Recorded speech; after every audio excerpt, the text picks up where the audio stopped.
बिस्मिल्लाहिर्रहमानिर्रहीम। स्टूडेंट्स अस्सलाम वालेकुम। आज हम एक नया टॉपिक लेकर हाज़िर हुए हैं। टॉपिक का नाम है आइन्स। स्टूडेंट, जो लफ्ज़ आइन है इसका लफ्ज़ी मतलब है वांडरर। ये किसी भी सॉल्यूशन में इलेक्ट्रोलिसिस के दौरान इधर उधर मूव करते हैं इलेक्ट्रोलाइट की सूरत में, तो इसी वजह से हम इनको आइन्स कहते हैं, यानी वांडरर कहते हैं। अच्छा स्टूडेंट, इन आइन्स की दो किस्में हैं। एक स्टूडेंट है पॉजिटिव आइन, दूसरे हैं नेगेटिव आइन। पॉजिटिव आइन क्या है? Those ions which have positive charge. Negative ion those ion which have negative charge. Positive ion को स्टूडेंट हम कैटाइन कहते हैं, नेगेटिव आइन को स्टूडेंट हम एनाइन कहते हैं। अच्छा स्टूडेंट, ये जो फार्मेशन ऑफ पॉजिटिव आइन है ये एंडोथर्मिक प्रोसेस है, क्योंकि इलेक्ट्रॉन को रिमूव करने के लिए एनर्जी रिक्वायर्ड होती है। अच्छा student, formation of uninegative ion student क्या होता है? ये एक्सोथर्मिक प्रोसेस है, इस दौरान एनर्जी खारिज होती है। अच्छा स्टूडेंट, ये जो फार्मेशन ऑफ पॉजिटिव आइन है ये एक ऑक्सीडेशन प्रोसेस है। Formation of positive ion oxidation process है, क्योंकि यहाँ पर इलेक्ट्रॉन को रिमूव किया जाता है। और formation of negative ion student ये रिडक्शन फिनोमेना है। तो स्टूडेंट बढ़ते हैं हम अपने लेसन की तरफ, डिटेल में पढ़ते हैं। स्टूडेंट, हमारे टॉपिक का नाम है आइन्स, और लफ्ज़ आइन का मतलब है वांडरर। तारीफ सिंपल क्या करेंगे? दो species which carry either positive और नेगेटिव चार्ज। दो species which carry either positive और नेगेटिव चार्ज, वो स्पीशीज जिन पर जमा का चार्ज हो या नफी का चार्ज हो, उन्हें आइन्स कहते हैं। तो स्टूडेंट, आइन्स को हमने दो हिस्सों में डिवाइड किया हुआ है, क्लासीफाई किया हुआ है। स्टूडेंट, एक क्लास को हम कहते हैं पॉजिटिव आइन, और स्टूडेंट दूसरी क्लास का नाम है नेगेटिव आइन। पॉजिटिव आइन की तारीफ स्टूडेंट क्या बनेगी? Those ion which carry positive charge. Positive आइन वो हैं जिन पर कौन सा चार्ज हो? जमा का चार्ज हो। नेगेटिव आइन क्या होंगे student? Those ions which carry negative charge.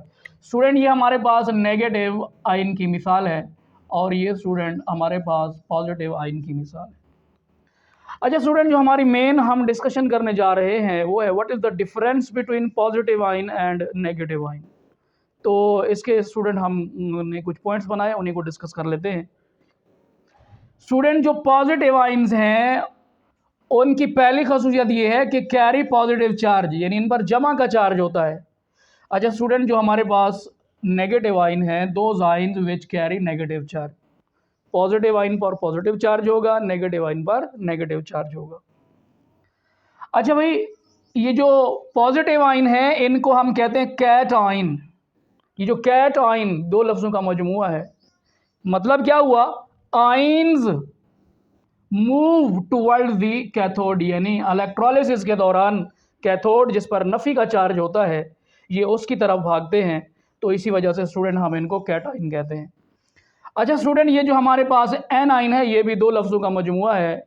N आइन यानी ऐसे आइन जो एनोड की तरफ मूव करें। आइन move toward the anode during electrolysis, क्योंकि इलेक्ट्रोलिसिस के दौरान जब हम इलेक्ट्रोड यूज़ करते हैं, कैथोड और एक एनोड, एनोड पर प्लस का चार्ज होता है और प्लस वाले चार्ज की तरफ वो आइन मूव करेंगे जिन पर नफ़ी का चार्ज होगा, तो इसी वजह से स्टूडेंट हम उन्हें एन आइन्स कहते हैं, यानी एनोड की तरफ भागने वाले आइन। अच्छा स्टूडेंट, की जो तीसरी जो प्रॉपर्टी है, positive ions are formed by loss of electron और इलेक्ट्रॉन्स। ये जो स्टूडेंट पॉजिटिव आइन है ये इलेक्ट्रॉन के रिमूवल के नतीजे में बनते हैं, और जो स्टूडेंट नेगेटिव आइन है दे formed by gain of electron और इलेक्ट्रॉन, या एक इलेक्ट्रॉन के जो है ना गेन के नतीजे में बनते हैं। जैसे हमारे पास मिसाल है, ये हमारे पास कोई न्यूट्रल एटम है, जब ये इलेक्ट्रॉन लूज़ करता है तो इस पर कौन सा चार्ज आ रहा है? जमा का। अच्छा स्टूडेंट, जो हमारे पास कैटाइन्स होते हैं इन पर पॉजिटिव 1 चार्ज भी हो सकता है, पॉजिटिव 2 भी हो सकता है, पॉजिटिव 3 चार्ज भी हो सकता है। अच्छा स्टूडेंट, ये हमारे पास बी कोई जो है ना न्यूट्रल एटम है, जब ये इलेक्ट्रॉन गेन करता है तो नफ़ी का चार्ज आ रहा है, इस पर स्टूडेंट -1 चार्ज भी हो सकता है, -2 भी हो सकता है, और -3 चार्ज भी हो सकता है। अच्छा स्टूडेंट, ये जो फॉर्मेशन ऑफ पॉजिटिव आयन है, ये ऑक्सीडेशन फिनोमिना है, ये ऑक्सीडेशन प्रोसेस है। ऑक्सीडेशन प्रोसेस की तारीफ स्टूडेंट हम ये करते हैं कि इलेक्ट्रॉन का लूज होना ऑक्सीडेशन कहलाता है, क्योंकि इस रिएक्शन में, इस प्रोसेस में इलेक्ट्रॉन खारिज हो रहे होते हैं, तो जिसकी वजह से हम इसे ऑक्सीडेशन फिनोमिना भी कह सकते हैं। अच्छा भाई, ये जो हमारे पास नेगेटिव आयन्स हैं, इनकी फॉर्मेशन कौन सा प्रोसेस है? रिडक्शन प्रोसेस है। क्यों? क्योंकि यहाँ पर इलेक्ट्रॉन का गेन होता है, इलेक्ट्रॉन का गेन होना रिडक्शन कहलाता है। और इसकी जो पांचवी प्रॉपर्टी है, formation of positive ion is an endothermic process. क्यों स्टूडेंट? क्योंकि जब हम किसी एटम के वैलेंस शेल से इलेक्ट्रॉन को रिमूव करते हैं तो न्यूक्लियस और वैलेंस इलेक्ट्रॉन के दरमियान अट्रैक्शन मौजूद होती है। उस अट्रैक्शन के अगेंस्ट हम क्या करें? इलेक्ट्रॉन को रिमूव कर रहे हैं, तो एनर्जी रिक्वायर्ड होगी, और जिस रिएक्शन के दौरान एनर्जी रिक्वायर्ड होती है उन्हें एंडोथर्मिक प्रोसेस कहते हैं। और हमारे पास जैसे सोडियम है, सोडियम से एक इलेक्ट्रॉन खारिज किया तो इसकी जो आयोनाइजेशन एनर्जी की वैल्यू है वो है 496 किलो जूल पर मोल, यानी एंडोथर्मिक प्रोसेस हुआ। अच्छा स्टूडेंट, ये जो फॉर्मेशन ऑफ नेगेटिव आयन यानी यूनि नेगेटिव आयन, ये एक्सोथर्मिक प्रोसेस है। जब एक इलेक्ट्रॉन, पहला इलेक्ट्रॉन ऐड करेंगे तो स्टूडेंट ये कौन सा फिनोमिना होगा? एक्सोथर्मिक फिनोमिना होगा। फ्लोरीन का जो न्यूक्लियस है इलेक्ट्रॉन को अट्रैक्ट करेगा, अट्रैक्शन की वजह से एनर्जी क्या होगी स्टूडेंट? खारिज होगी। आई थिंक ये जो एनर्जी की अमाउंट है वो है माइनस का 322, और माइनस का साइन बताता है एनर्जी इवॉल्व हो रही है, एनर्जी खारिज हो रही है, और ये एक्सोथर्मिक है। और प्लस का साइन बता रहा है एनर्जी स्टूडेंट क्या हो रही है? एब्जॉर्ब हो रही है। और स्टूडेंट एनर्जी का एब्जॉर्ब होना एंडोथर्मिक फिनोमिना है। अच्छा स्टूडेंट, हम डिस्कस कर रहे हैं difference between positive ion and negative ion. तो यहाँ पर हम देखते हैं पॉजिटिव आयन और नेगेटिव आयन के और कौन से डिफरेंसेस हैं। Student, metal loose electron form positive ion.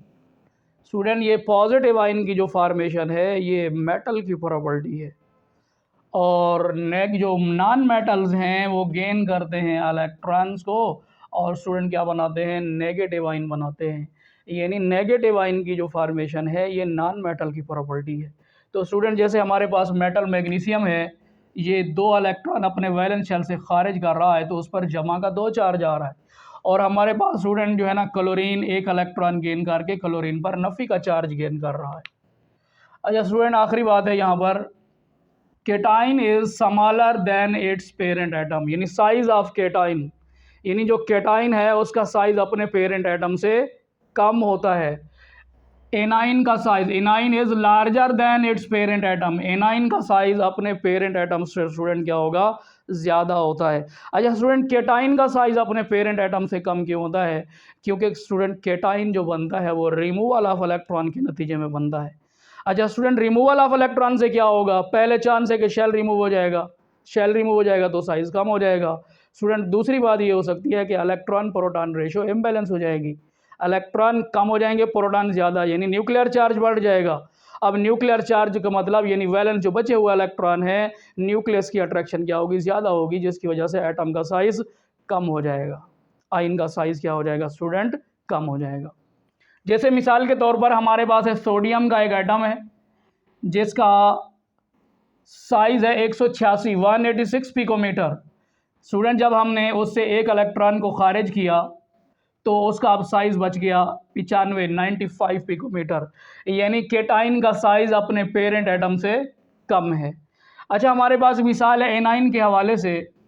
जब स्टूडेंट हमने क्लोरीन में एक इलेक्ट्रॉन दाखिल किया, एक इलेक्ट्रॉन को ऐड किया, क्लोराइड आयन बना, और क्लोराइड आयन का साइज़ स्टूडेंट है 181 पिकोमीटर, और क्लोरीन एटम का जो साइज़ है स्टूडेंट वो है 99 पिकोमीटर। तो हम देख सकते हैं एनाइन का साइज़ अपने पेरेंट एटम से ज़्यादा है। तो स्टूडेंट, हम बढ़ते हैं एक छोटे से मुख्तसर टॉपिक की तरफ जो कि इम्पॉर्टेंट भी है, वो है मॉलिक्यूलर आयन। अच्छा स्टूडेंट, मॉलिक्यूलर आयन क्या होते हैं? When a molecule loses or gain electrons then molecular ions are produced, यानी एक मॉलिक्यूल जो एक्चुअल में एग्जिस्ट करता है उसी में इलेक्ट्रॉन को ऐड करें या उसी से इलेक्ट्रॉन की रिमूवल हो तो हमारे पास स्टूडेंट क्या बनेगा? मॉलिक्यूलर आयन की जनरेशन होगी, फॉर्मेशन होगी।